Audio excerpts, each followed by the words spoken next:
Cube Radio. Salut, c'est Charles Tran avec l'équipe dans 5 minutes. On s'intéresse aux sciences, à l'histoire et à l'actualité. Aujourd'hui, on parle de robots tueurs. La course est lancée, des robots capables, grâce à des intelligences artificielles, de repérer, cibler et prendre la décision de tuer. C'est aujourd'hui beaucoup plus qu'un scénario de fiction. C'est une réalité théorique qui s'enligne pour devenir très concrète très rapidement. De plus en plus de gens, des humains, tirent la sonnette d'alarme et avec raison.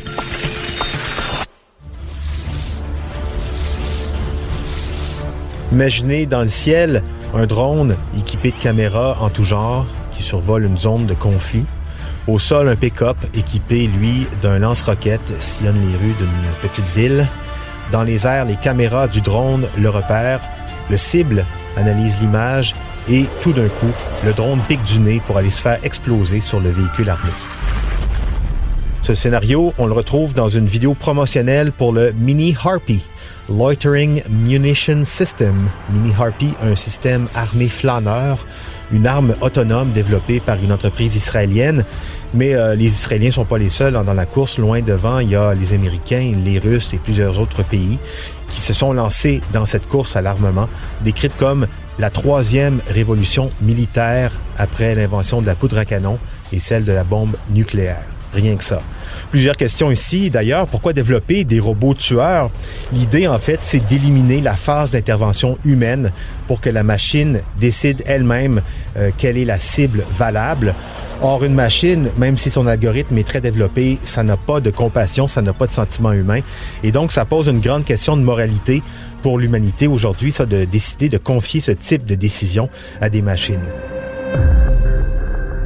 Et même si on a des technologies très développées, on n'est pas à l'abri de failles électroniques. On l'a vu avec les voitures sans chauffeur. Il y a des accidents aussi. Donc, autre problème, mettons une grosse bavure, une erreur sur la personne. C'est la faute à qui? Au fabricant? Au codeur de l'algorithme? Au propriétaire de ce robot tueur? Dur à dire.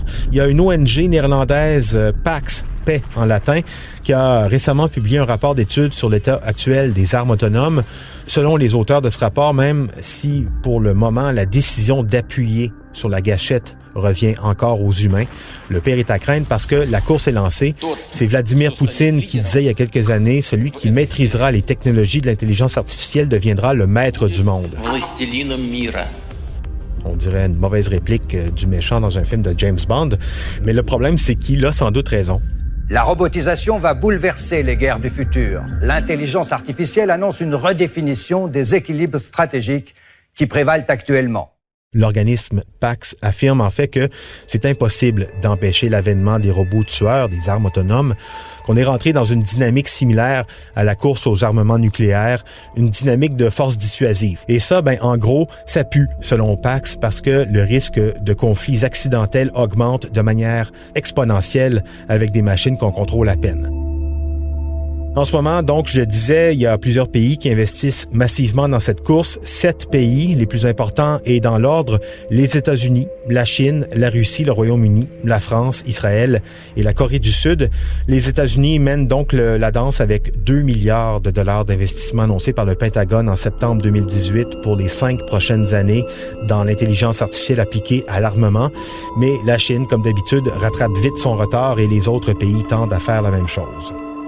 Dans l'eau, très peu soulève les questions éthiques liées aux armes autonomes. La Chine, par contre, étonnamment, et la France, les deux pays appellent à la signature d'une déclaration de principe qui dit en gros des armes autonomes, OK, mais pas tout à fait autonomes. Ça prend quand même de l'humain quelque part dans la chaîne de décision. Le président du groupe industriel français Thales, qui est reconnu dans le monde pour fabriquer beaucoup de matériel militaire, s'est lui engagé à ne pas appliquer l'intelligence artificielle dans tout ce qui est létal, même si les clients le demandent.